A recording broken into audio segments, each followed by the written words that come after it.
Hello friends, welcome to my YouTube channel Toy Tales. चले आए तो कहानी की शुरुआत करते हैं।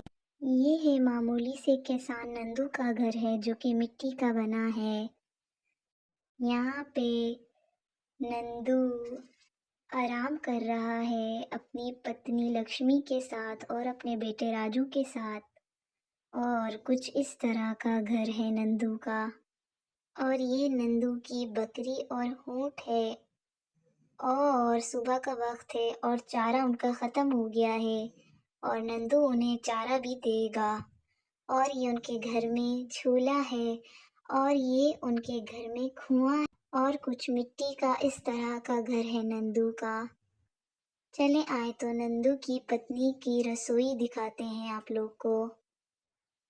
ये है नंदू की पत्नी लक्ष्मी की रसोई है जिसमें मिट्टी का चूल्हा है और उसमें लकड़ी लगा कर रखी है कि आग जलाने में आसानी हो। और उनके कुछ बर्तन हैं। कुछ इस तरह की नंदू के पत्नी की रसोई दिखती है। नंदू अपने परिवार के साथ सो रहा है और पास में ही नंदू का अमीर पड़ोसी प्रेम रहता है। ये प्रेम की पत्नी पूनम और उनकी बेटी पिंकी है। और प्रेम का घर कुछ इस तरह का दिखता है। ये है प्रेम का लिविंग एरिया और ये है प्रेम की ड्रेसिंग टेबल और अलमारी। यहाँ पे प्रेम की भी पत्नी पूनम की पर्स हैं और कुछ कलेक्शन। और ये उनका मिनी किचन है और ये शानदार बड़ा किचन है। और यहाँ उनका फ्रिज और डाइनिंग टेबल। और ये प्रेम के घर का दूसरा रूम है। और ये उनकी बेटी पिंकी का ड्रेसिंग टेबल है जिस पे बहुत सारा मेकअप है। और ये उनकी बेटी का झूला है। और यहाँ पर उनका टेलीफोन भी है और कुछ बुक्स पड़ी हैं। और ये उनकी बेटी पिंकी की कैट्स हैं।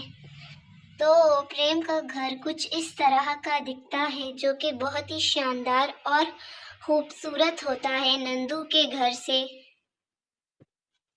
यहाँ पर प्रेम और पूनम उनकी बेटी पिंकी आराम कर रहे हैं। ये है प्रेम का कार पार्किंग एरिया। प्रेम की जीप है जो कि बहुत ही शानदार है। और प्रेम की बाइक भी है जो कि बहुत ही महंगी और शानदार है। जैसे कि आपको पता है नंदू एक आम सा किसान है जो कि गरीब भी है। और ये नंदू की ही साइकिल है जो कि बिल्कुल आम सी है। चले आए कहानी की शुरुआत करते हैं।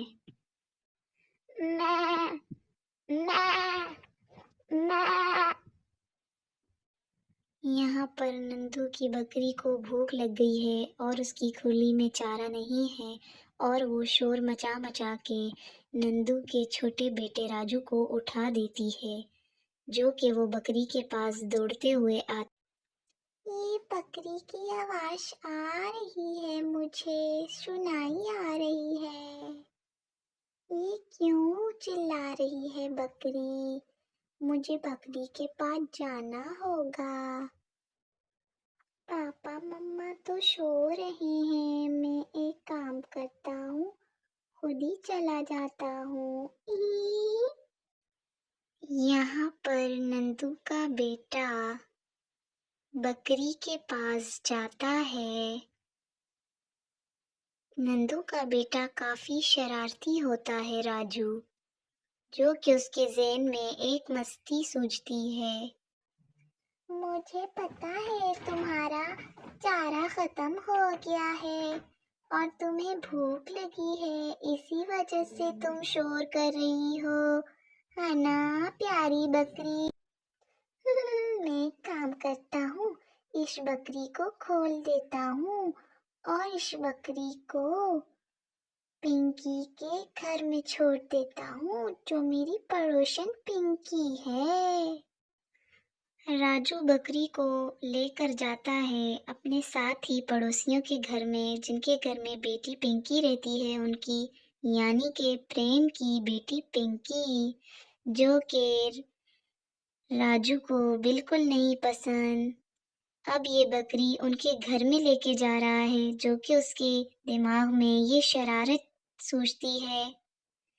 राजू बहुत ही शरारती बच्चा है। पिंकी और पिंकी के मम्मी पापा तो सो रहे हैं। चलो बकरी, मैंने अपना काम दिखा दिया, अब तुम जाओ और इनके घर को पूरा खराब कर दो। ई, मैंने कैसी जबरदस्त शरारत सूझी है। चलो बाय बाय पिंकी, अब देखता हूँ तुम्हारे साथ क्या होता है। ई, बकरी प्रेम के घर में आती है और सब कुछ खराब कर देती है। वो उधर इधर अपनी सींग को मारती है और सब खराब कर देती है, और प्रेम की केट्स को भी खराब कर देती है, फेंक देती है, बहुत मारती है प्रेम की केट्स को। और यहाँ पे वो उनके किचन में आ जाती है और यहाँ पर भी सोफों को खराब कर देती है, और यहाँ पे बकरी आ जाती है, इनके सारे डाइनिंग टेबल को भी गिरा देती है।